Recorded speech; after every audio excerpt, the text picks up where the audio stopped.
नमस्कार, KBC presents इनसे मिलिए में आप सबों का स्वागत है। दोस्तों, जैसा कि आप जानते हैं, हमारे इस कार्यक्रम का मुख्य उद्देश्य सीमांचल के गौरव से आपको रूबरू करवाना है। कार्यक्रम की इस कड़ी में हम आपको मिलवाने जा रहे हैं कोसी अंचल के अररिया जिले के लाल विवेकानंद झा जी से। विवेकानंद झा वर्तमान में भारतीय सिने जगत के उभरते हुए सितारे हैं। अपनी आने वाली पहली फिल्म चौहर को लेकर काफी चर्चे में हैं। तो आइए मिलते हैं और मिलाते हैं इनसे और जानते हैं इनके सिने जगत तक की कहानी की सफर कि खुद विवेकानंद झा जी की जुबानी। सबसे पहले विवेकानंद जी, इस कार्यक्रम में स्टूडियो में आपका स्वागत है। इस कार्यक्रम में आए हम दर्शकों की ओर से भी और अपनी टीम की ओर से भी आपको बहुत बहुत धन्यवाद देते हैं। वेलकम है आपका। हम जानना चाहेंगे आपका सफर जो है सिने जगत तक कैसा रहा। आप कहाँ से बिलोंग करते हैं, जन्म स्थान कहाँ रहा आपका, और शिक्षा दीक्षा आपकी कैसी रही। प्रारंभिक शिक्षा आपने कहाँ से करी, कहाँ तक पढ़ाई करी, और सिने जगत में फिल्म इंडस्ट्री में आने की आप कैसे सोचे। नमस्कार। पहले तो आपके बीच आया हूँ, इसके लिए बहुत बहुत धन्यवाद आपका, और ख़ास करके रवि जी का। और मैं आपके अररिया ज़िले से हूँ, और मेरे पिताजी वहाँ वकील हैं, श्री कृष्ण झा अधिवक्ता। उनका पुत्र हूँ विवेकानंद झा। वहीं से पढ़ाई लिखाई की, फिर वहाँ से थिएटर करने मंडी चला गया और फिर मुंबई पहुँचा। तो ये शिक्षा कहाँ से? हाँ, प्रारंभिक शिक्षा अररिया हाई स्कूल से हुई हमारी, और फिर इंटर किया, ग्रेजुएशन किया, फिर इसी बीच वहाँ थिएटर करने लगा। इप्टा से जुड़ा रहा, काफ़ी दिनों तक कॉलेज लाइफ में करता रहा, नुक्कड़ें बहुत की वहाँ। भारतीय जननाट्य संघ। हाँ, भारतीय जननाट्य संघ। और फिर वहाँ से मौका लगा, फिर दिल्ली चला गया। काफ़ी दिन दिल्ली में रहा। उससे पहले पटना में पढ़ाई करता रहा, फिर दिल्ली गया, फिर दिल्ली से वापस अररिया, फिर घर आता जाता रहा, नाटकें होती रहीं। और फिर वहाँ से एक दिन मंडी चला गया, ड्रामा स्कूल, हिमाचल सांस्कृतिक शोध संस्थान। तो प्रारंभिक दौर में जब स्कूलिंग लाइफ थी और फिर कॉलेज लाइफ में की, तो उस दौरान जो है सबसे फेमस मतलब कौन सा एक्ट जो है प्ले करते थे आप? हाँ, सवा सिर गेहूँ करता था। अच्छा। उसमें राजा की भूमिका में था।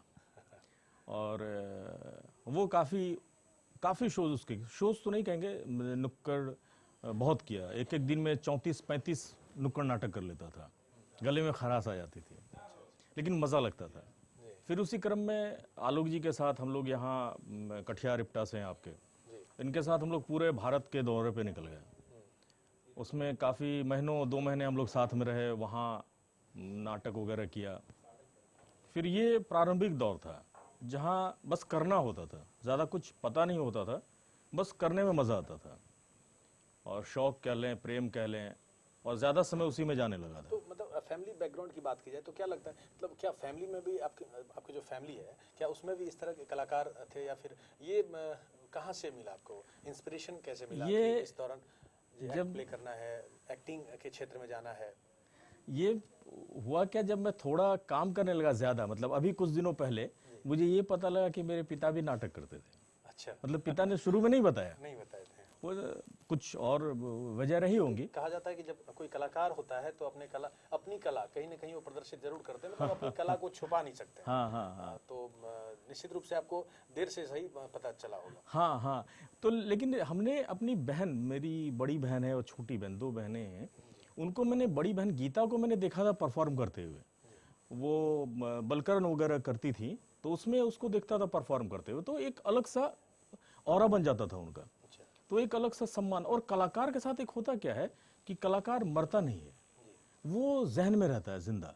तो ये एक वो फिगर भी था शायद, तो आप मरते नहीं हो उसमें।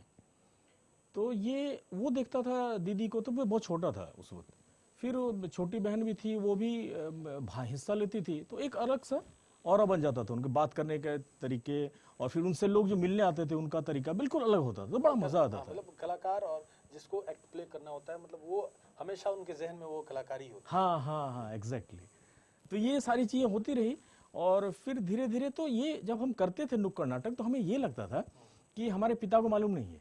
दरअसल पिता को सब मालूम होता था। अच्छा। तो कहते नहीं थे, वो मना नहीं करते थे कभी कि मत करो, कहाँ सड़कों पे कहाँ क्या करते हो। या फिर कोई डायलॉग वगैरह जब आप बोलते हो या तो सुधार करने के लिए कुछ इस टाइप से? नहीं, पिता के साथ हमारा दूसरा रिलेशन, हम नाटक को लेके बिल्कुल अलग रहते थे। मुझे हाँ, कभी उन्होंने डांटा नहीं, और मुझे हमेशा लगता था मैं उनको क्यों बताऊं। मतलब एक माँ के साथ घुल मिल के ज्यादा बातें होती थी, लेकिन पिता का सपोर्ट अंदर से हमेशा होता था, कभी उन्होंने रोका नहीं। तो एक डिसिप्लिन में, हाँ डिसिप्लिन में, दायरे में रह हाँ करके दायरे में रह के एक वो चलता रहा, वो कार्यक्रम भी हमारा चलता रहा। तो एक दिन फिर जो कहा मंडी से प्रॉपर वहां से किया, तो उसका पिता ने भी सोच लिया कि जो अब जो है ये मतलब उधर से ही कुछ जो इसको इस तरफ, हाँ हमारे जो रेगुलर जो पढ़ाइयाँ होती है या फिर नौकरी होती है, हाँ उसको उनको लगा कि अब जो तो एक अंडा सड़ गया जैसे अब कह सकते हैं। तो फिर वहां से वो निकल जाते हैं, तो वो छोड़ देते हैं। फिर हम वहां से मुंबई चले गए। फिर वहाँ बहुत मजा आया। वहाँ एक ग्रुप आपको, आप इंस्टीट्यूट जाते हैं ना, तो एक ग्रुप आपको मिलता है, एक माहौल मिलता है और लोग मिलते हैं। तो कहा जाता है कि जब मतलब इस तरह की कला है आप में, तो बहुत सारे ऐसे भी लोग भी होते हैं जो मुंबई चले तो जाते हैं, एक कहते हैं कि मायावी नगरी है, जादुई नगरी है, अट्रैक्ट होते हैं उस ओर। बिल्कुल, तो बिल्कुल। सबको सफलता मिल पाना मुश्किल है। बहुत सारे लोग जाते भी हैं और सफल होकर निराश होकर वापस आ जाते हैं। बिल्कुल, तो बिल्कुल। ये गारंटी नहीं है सब जी कि वहाँ आप में थोड़ी सी कला है और आप वहाँ पहुँच गए तो आपको एक प्लेटफॉर्म मिल जाएगा, ये कोई जरूरी नहीं है। बिल्कुल लेकिन नहीं। आपको कैसे वहाँ प्लेटफॉर्म मिल गया? हम लोगों को गुरु ने बताया था कि एक ही साधे सब सधे, सब साधे सब जाए। उन्होंने कहा कि मतलब एक चीज आप अगर एक रवि शर्मा जी हैं, वो कहते हैं कि एक सीधी लाइन अगर तुम लगाने जान जाते हो तो तुम्हारा जीवन में बहुत कुछ तुम जान जाते हो। तो एक है कि आप अगर एक चीज को आपने साध लिया ना, तो वो सफलता आपको हर जगह वही चीजें मिलेगी। एक जो होता है वो हमेशा एक ही होता है, नंबर वन हमेशा नंबर वन, टू नहीं होता है, वो नंबर वन होता है। तो ये अंक के साथ है तो ये व्यक्ति के साथ भी होगा, उसकी योग्यता के साथ भी होगा। अब जैसे तो हम लोगों ने जो साधा, तो शायद नाटक को ने साधा था, तो वही सफलता वही चीज है। हम लोगों को अगर जैसे अगर इसको सफल कह सकते हैं, ये फिल्म मिल जाना या फिर कुछ भी, तो शायद तो वही उसी साधना और उसी साधने को हम लोगों ने यहाँ तक पहुंचाया। और दूसरी बात, हम उदयन जी हैं, उन्होंने एक हमारे इंस्टीट्यूट में आए थे, उदयन वाजपेयी, उन्होंने कहा था कि अगर इस लाइन में आए हो, तो उन्होंने कहा कि शीश कटे भुई पे धारे तापे धारे पांव, 10 कबीरा यूं कहे ऐसा होवे तो आओ। कि अगर आपको इस लाइन में आना है तो अपनी गर्दन को काटो, जमीन पर रखो, कुचलो और तब आगे बढ़ो। इतना मद्दा है तुम्हारे अंदर में तो तुमको सफलता जरूर मिलेगी।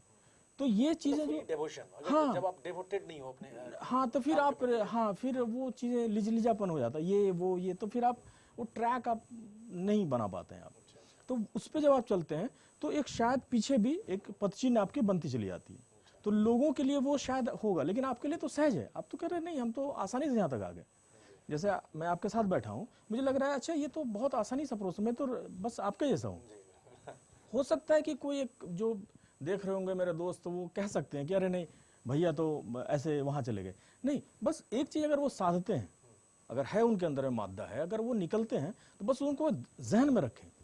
परेशानियाँ आती हैं, चीज़ें आती हैं, लेकिन आप अगर फोकस्ड है ना, तो वही तीर आंख अर्जुन की वाली वो आप।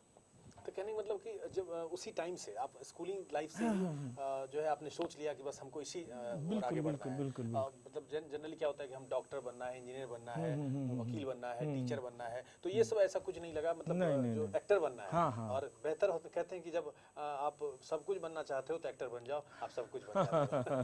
क्योंकि एक्टिंग में कभी टीचर का रोल भी मिलता है, कभी इंस्पेक्टर हो, कभी वकील हो, कभी जज हो, कभी डॉक्टर हो। तो इस तरह की कला अगर है तो आप निश्चित रूप से एक बेटर एक्टर हो। तो चलिए आप फिल्म इंडस्ट्री में पहुंचे आप, तो बूस्ट अप करने के लिए जब बात करें, हम कहते हैं कि जो फ्रेंड सर्किल होता है, जो फैमिली के साथ साथ जब आप फैमिली में अंदर हो तो वहाँ होता है कि फैमिली मेंबर आपको बूस्ट अप करते हैं। जैसे आपने कहा कि इंस्पिरेशन जो है मम्मी से मिला, उनकी अपनी बहन से आप देखा आपने, तो वहाँ से बूस्ट अप हुआ। और जो है जब आप स्कूल जाते हो या कॉलेज लाइफ में, तो वहाँ भी फ्रेंड सर्किल होते हैं। कुछ फ्रेंड होते हैं पैर खींचने के लिए होते हैं, बिल्कुल बिल्कुल बिल्कुल, कुछ बूस्ट अप करते हैं, फ्रेंड दोनों होते हैं। तो किसी में जेलस की भावना भी होती है, किसी में बूस्ट अप करने की भावना होती है। तो किनका सामना ज्यादा करना पड़ा आपको, किस टाइप के फ्रेंड? नहीं, हमको मतलब आगे खींचने वाले ज़्यादा थे, जी मतलब खींचने पीछे खींचने वाले कम थे, आगे खींचने वाले ज़्यादा थे। हुआ क्या कि हम लोगों ने जो इंस्टीट्यूट हम लोगों को बहुत मदद किया। एक तो हमारे जितने भी दोस्त हैं वो स्टार्टिंग में हम लोग साथ में वॉलीबॉल खेलते थे, बहुत सारे दोस्त थे, मैं उनका नाम लेना चाहूँगा लेकिन समय कम है इस वजह से, लेकिन बहुत सारे जो सबसे अजीज रहे हैं उनका नाम तो मैं निश्चित सुनना हैं, चाहूंगा। जैसे अमिताभ है, हैदर है, सुनील है, तरुण है, सोनू है, अजय है, श्याम है, ये सारे दोस्त जो भी रहे, एक बहुत लिस्ट बहुत है। लंबी है, अरशद है, मासूम है, ये सारे लोग हम लोग शुरू में एक लगता था कि नहीं यार हम लोग कुछ अलग अलग करेंगे। पहले भी जो सोचते थे कुछ अलग अलग, मतलब पहले अलग का मतलब नहीं मालूम था, अब अभी पता जाके होता है कि आप अलग कुछ नहीं करते हैं, जो देखा सुना समझा पढ़ा उसी में आप कुछ करते हैं। तो उस वक्त लगता था। फिर इंस्टीट्यूट जाने के बाद तो आपका जो ग्रुप बनता है उसमें जैसे अभी हैं हमारे अमीय है, अभिमन्यु है, ब्रजेश है, वरद है, नरेंद्र है, पीयूष है, बहुत सारे काफी लकी हैं कि इतने सारे फ्रेंड उस time बहुत सारे।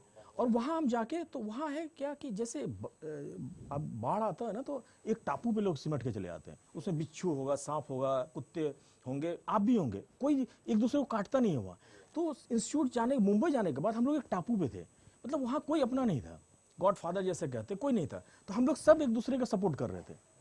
उसमें शायद हो सकता है मेरा टांग खींचने की टेंडेंसी होगी, लेकिन वहाँ जाके सब अपना सब जहर भूल चुके थे, तो वहाँ बस वो खींचने की टेंडेंसी थी कि हम लोग एक दूसरे को कैसे ऊपर ले गए, तो उसमें एक दूसरे को हमने मदद किया वहाँ। और फिर एक ग्रुप बना जो यहाँ तक इस फिल्म को यहाँ तक हम लेके आए, या एक बहुत सारे वहाँ इवेंट हम लोगों ने बहुत सारे किए, प्रोग्राम्स हम लोगों ने बहुत सारे किए, अभी थिएटर बहुत लंबा किया वहाँ पे।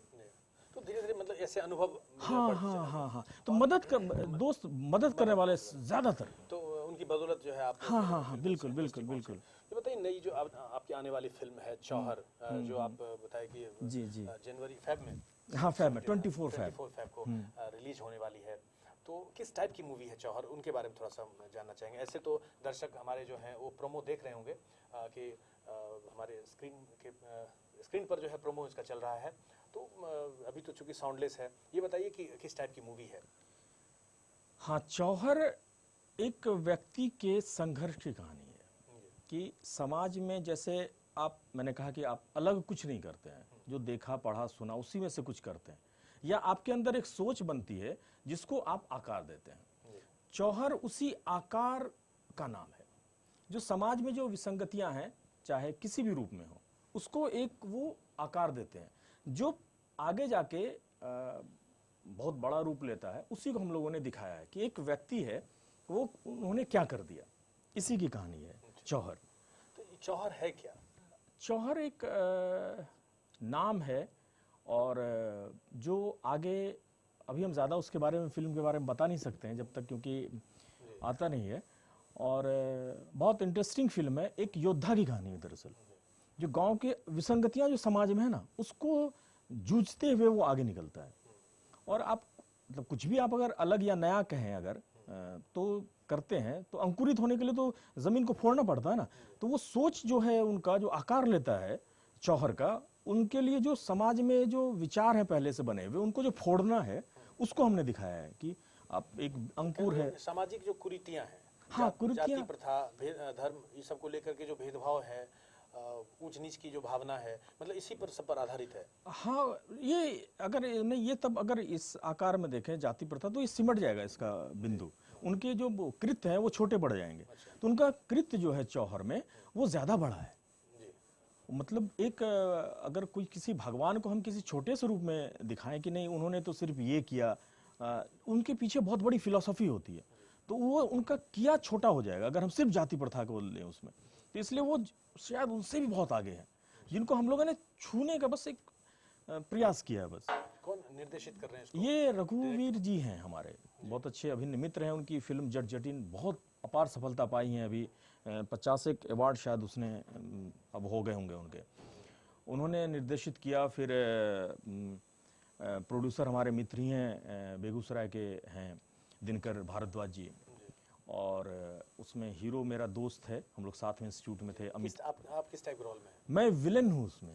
अच्छा, हाँ, मतलब विलेन पहली मूवी, और मतलब बड़ा लगता है कि मतलब हैंडसम टाइप का इसमें विलेन है, हाँ ये हुआ। पहले देखिए, दरअसल इसमें विलन का उतना बड़ा कॉन्सेप्ट नहीं है। जैसे विलन हमारे दिमाग में पहले हुआ करता था कि जैसे एक घटना सुनाता हूँ। हमारी बुआ है, उनको मैंने कहा कि बुआ हम फिल्म क्या रहल छियो, मतलब मैं फिल्म कर रहा हूँ। जी जी बिल्कुल। तो अच्छा गुंडा तो नहीं बनना चाहिए। तो उनके दिमाग में कॉन्सेप्ट था कि मतलब विलन जो है, तो उन्होंने कहने में गुंडा ही बनाओ उसमें। मतलब पहले क्या होता था कि गुंडा वाला कॉन्सेप्ट हाँ जो है बिल्कुल, बड़ा वो मतलब अंदर से ही उसकी भावना होती थी कि नहीं वो वास्तव में गुंडा है, तो मतलब इसलिए लगा कि उनको हाँ बिल्कुल बिल्कुल। तो कुछ उस तरह का है, लेकिन है क्या, परिस्थिति जन्य चीजें हैं जो समाज में, जैसे अगर हमको कुछ होता है तो उसमें परिस्थिति जन्य हम जो डिसीजन लेते हैं वो आपको विलन या हीरो बना देता है। तो आप कुछ बहुत अलग नहीं करते हैं, बस आप जी रहे होते हैं और एक दिन पता चलता है कि आपने कुछ ऐसा कर दिया कि आप लोग आपको सिर माथे उठाए हुए। तो वही चीजें उसके साथ भी है। इस किरदार का नाम मेरा वहाँ अजबी सिंह है, वो कुछ अलग नहीं करता है, लेकिन घटनाएं ऐसी हो जाती हैं कि वो विलन हो जाता है। इसमें सीन वगैरह कहाँ के दर्शाए गए हैं? ये हमने ज़्यादातर शूट इसको बिहार में किया, पटना में किया, बेगूसराय में तो बहुत भाग इनके बने। फिर हमने मुंबई में इसकी शूटिंग अररिया की। जिले से बिलोंग करते हाँ, हैं, हाँ, हाँ, कोशी अंचल से हैं, बिल्कुल, तो बिल्कुल। इधर जो है आपने इधर कोई ऐसा जगह नहीं लगा, कटिहार, पूर्णिया, अररिया, मतलब इन जगहों पर भी कुछ शूट किया जाए, उस मूवी में कुछ सीन दर्शाए जाए? नहीं, हमने बनाए थे उसमें, हमने रेकी भी किया था। तो उस वक्त हमारे मित्र आलोक जी के साथ हमने यहाँ पे देखा था, कटिहार में हम करना चाहते थे, लेकिन अचानक इनका ट्रांसफ़र हो गया। अच्छा। तो फिर हमने पोस्टपोन किया उसको, और फिर बेगूसराय में हमने इसको पूरी फिल्म हमने शूट की वहाँ पे। और मैं मतलब 60% ऑलमोस्ट 50% लगभग फिल्म हमने बेगूसराय में शूट किया। लेकिन हम चाहते हैं, जो अभी बात चल भी रही है, कि हम एक कंप्लीट फिल्म जो है हम इस कोसी अंचल में हिंदी फिल्म आके बनाएं और दिखाएं। यहाँ की मतलब अनछुई चीज़ें जो है उनको हम सिल्वर स्क्रीन पे, रजत पट पे हम लेके आएं, और ताकि दर्शक भी देखें और यहाँ एक माहौल बने। जो माहौल, इसमें जो नायिका का रोल है वो किस तरह का रोल, कहाँ हाँ की है वो ऋचा जी हैं, ऋचा दीक्षित हैं। वो यहाँ कानपुर से हैं और उन्होंने 2-1 फिल्में की हुई हैं, पहले से की हुई हैं। और एक जट जटिन की एक हीरोइन है अमर ज्योति, वो भी अच्छी हैं, बहुत अच्छी एक्ट्रेस हैं। उन्होंने भी इसमें काम किया हुआ है और बहुत अच्छी एक्ट्रेस हैं और बढ़िया काम किया हुआ है उसने। और जो हीरो हैं उसमें नायक की भूमिका अमित कश्यप हैं। वो हम लोग 7वें इंस्टीट्यूट में थे और वो बेहतर, मतलब ज़बरदस्त एक्टर हैं वो।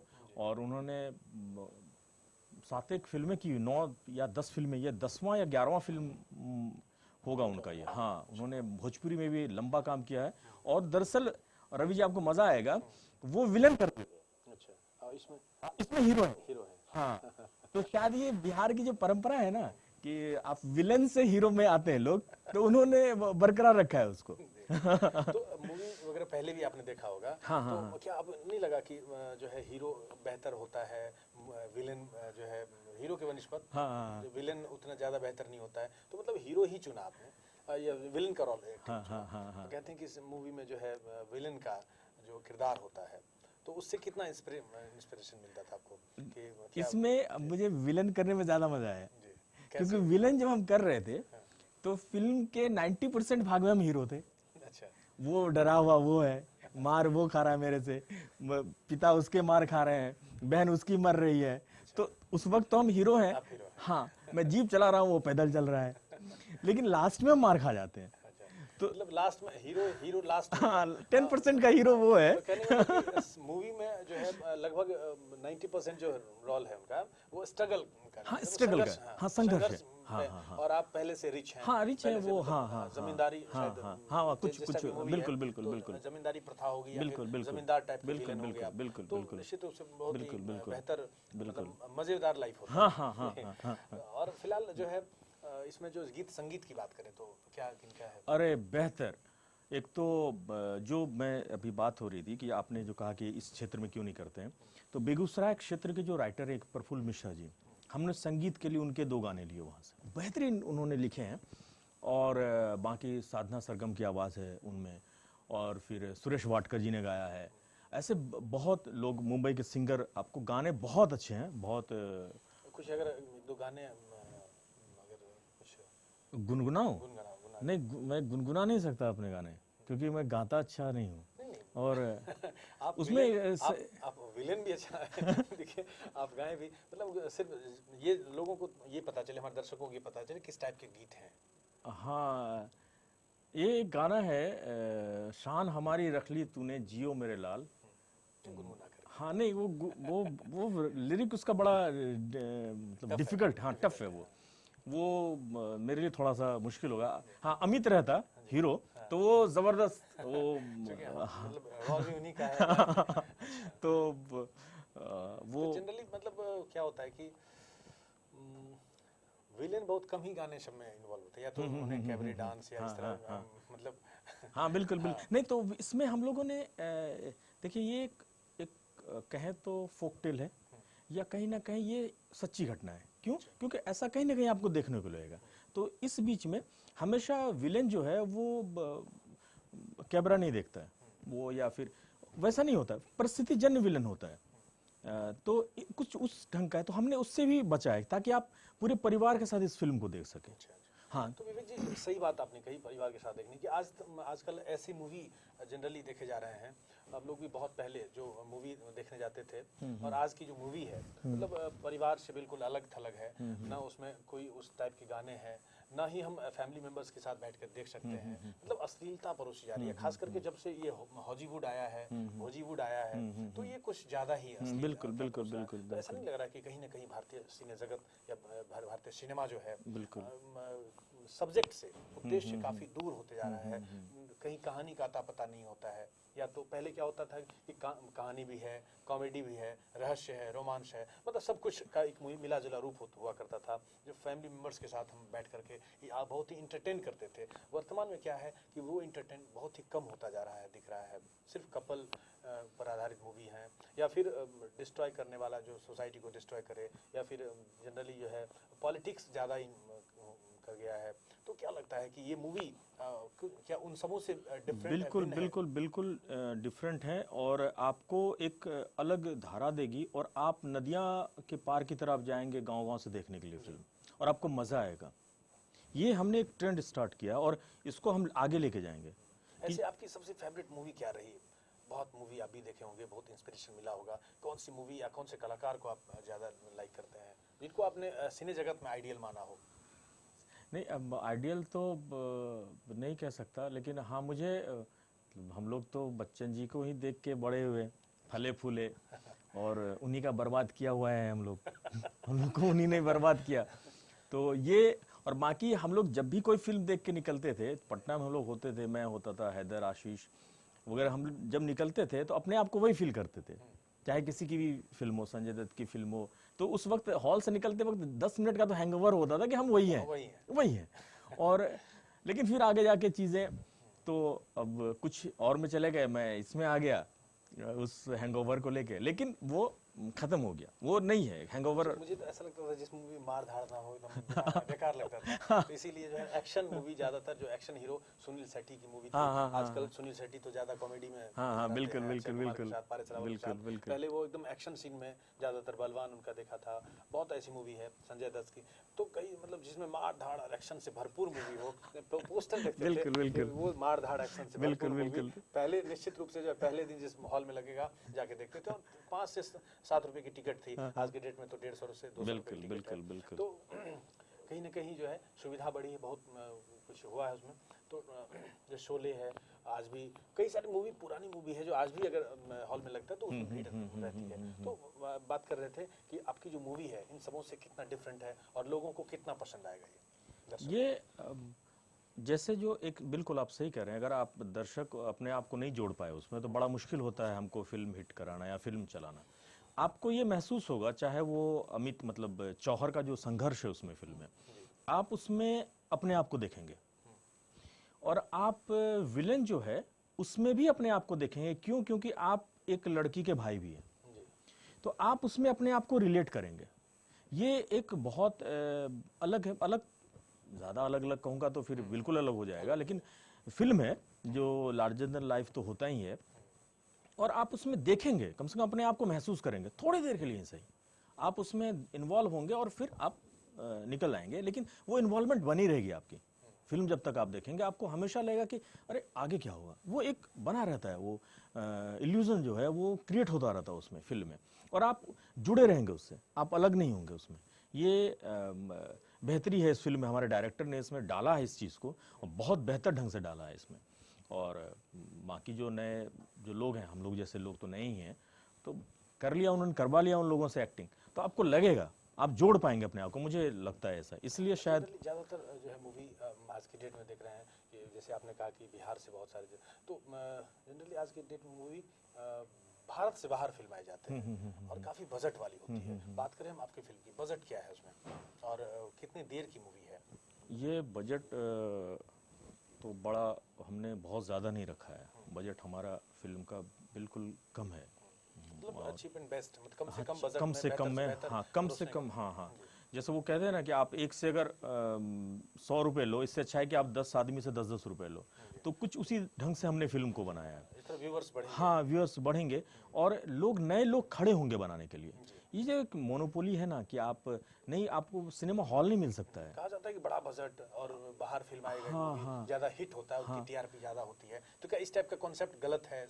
नहीं, गलत नहीं है, क्योंकि देखिए आप जैसे आमिर खान या फिर जो भी बड़े नाम है, शाहरुख खान, आप उनको 1 करोड़ की फिल्म नहीं बना सकते आप उनके साथ में, आप 5 करोड़ की फिल्म नहीं सोच सकते उनके साथ में, शायद आप उनको लेने का मतलब है 50 करोड़ से ऊपर की फिल्म है। तो छोटे लोग क्या करेंगे, मतलब हम लोग जैसे या फिर बहुत सारे ऐसे लोग हैं, तो रिस्क कौन किस पे लेगा? तो अब होता क्या है कि जैसे आप कहते हैं ना कि स्वर्ग का दरबान होने से अच्छा है, मतलब स्वर्ग का दरबान होने से अच्छा है कि आप नरक का राजा बन के रहे। तो आप उनकी 50 करोड़ के बजट में जाके फिर उतना टेंशन लो, फिर उतना क्रिएट करो चीज़ें, प्रचार के लिए प्रोपेगेंडा जो किया जाता है उसके लिए आप जाएं और फिर वो क्रिएट करो। उससे अच्छा है कि आप छोटे बजट की बनाइए और लोगों को मुहैया करवाए वो चीज़ आसानी से, ताकि डिस्ट्रीब्यूटर भी है, सिनेमा हॉल भी है। अगर दरअसल देखिए भोजपुरी को हम एक बार को कुछ गलत कह सकते हैं उनके तरीके को लेके, लेकिन उन्होंने सिनेमा हॉल को जिंदा रखा है, ये भी आपको मानना होगा, नहीं तो बहुत सारे हॉल जो थे वो बंद होने के कगार पे थे। तो ये जो स्थिति बनी है, पनपी है, अगर किसी 10 लोगों का के अगर पकड़ में आएगी चीज़ें तो थोड़ा सा वो रुक जाती है, तो ज़्यादा लोगों तक पहुँचे इसके लिए छोटी छोटी चीज़ें आप क्रिएट करो और सहज रूप में पहुँचाओ लोगों को। चलिए विवेक जी, समय की नज़ाकत को बिल्कुल, देखते हुए बिल्कुल, कि जो है अभी जो वर्तमान में और भी युवा इस ओर जो है सिने जगत की ओर आना चाहें, तो कैसे उनको एक मैसेज देंगे, कैसे उनको जो है एक हेल्प मिलेगा आपकी ओर से भी और एक बूस्टअप करने के लिए? हम लोग तो हमेशा उनके लिए हैं, पहली बात, और दूसरी बात कि जो ठाना है हौसला उसको छोड़ना नहीं है, ढीला नहीं पड़ना है, वही शीश कटे भुई पे धारे तापे धारे पाँव वाली स्थिति है। और हौसला, और बिल्कुल आप जैसे एक ग्रुप अभी अमित जी ने अच्छा दिया कि आप एक फॉर्म हो रहा है ग्रुप का, उसमें लोग अलग अलग जगहों से उसमें जुड़ रहे हैं, उसके नंबर पेपर्स वगैरह में आ रहे हैं, फेसबुक वगैरह पे आ रहे हैं उसके नंबर, उस पर वो बुला रहे हैं, कॉल कर रहे हैं बगैर किसी चार्जेस के कि आपको कोई फॉर्म नहीं भरना है, उसमें आप आते हैं, नए लोग उसमें जुड़ते हैं और फिर वहाँ से वो अपनी शुरुआत कर सकते हैं। क्योंकि हमारा सपना जो है ना स्ट्रगल करता करता खत्म हो जाता है, फिर हम कोई छोटी छोटी नौकरियाँ कर लेते हैं थिएटर करने वाले। तो उससे आपको अगर तो कम से कम मुंबई का एक रास्ता, एक सीढ़ी, एक धागा हम आपको पकड़ा सकते हैं, वो इस संस्था के माध्यम से जो करवा रहे हैं अमित जी के का बहुत लंबा प्रयास है इस पर, और वो शायद 8 जनवरी में उसका बेगूसराय में उसका है भी ऑडिशन।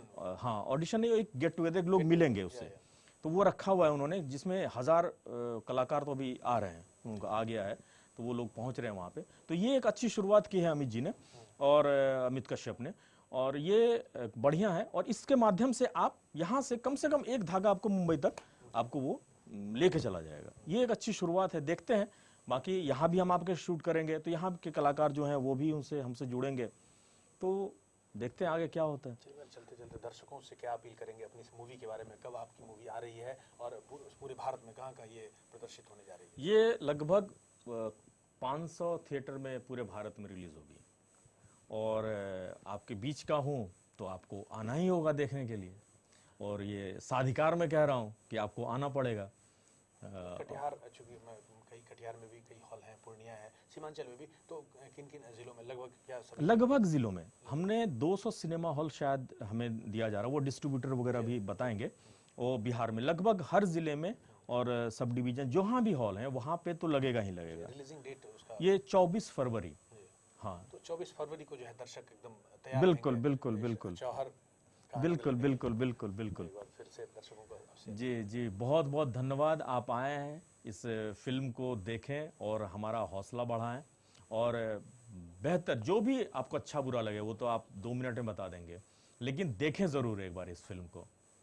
चलिए विवेकानंद जी, आपकी आने वाली फिल्म जौहर के लिए आपको बहुत बहुत जो है शुभकामना देते हैं। आपकी ये फिल्म जो है बहुत से बेहतर लोगों तक एक अच्छा मैसेज देके जाए, और आप और भी कई सारी मूवी को जो है एक अच्छी मूवी जो एक अच्छा मैसेज दे एक समाज के लिए, समाज को जोड़े रखे।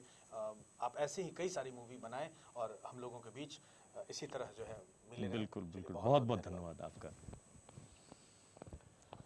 तो दर्शकों, ये थे विवेकानंद झा, जिनकी आने वाली फिल्म, ये पहली इनकी फिल्म है जौहर, और इस फिल्म को लेकर के काफ़ी चर्चे में है। जैसा कि इन्होंने बताया था कि 24 फरवरी को इनकी मूवी रिलीज़ हो रही है और समस्त भारत में एक साथ रिलीज़ हो रही है। बड़े ही इनकी अपील कि बढ़ चढ़कर इस फिल्म को आके देखें, एक अच्छा मैसेज जो इन्होंने समाज को इस फिल्म के ज़रिए दिया है। तो हम भी शुभकामना इनको ज़रूर देंगे। हम सब मिल करके इस फिल्म को देखेंगे, और ताकि इनकी फिल्म जो है एक अच्छा मैसेज समाज को मिले, और आगे भी इंस्पिरेशन जो है इस मूवी के द्वारा इनको मिले, और काफ़ी ढेर सारी मूवी इस तरह बनाए वो।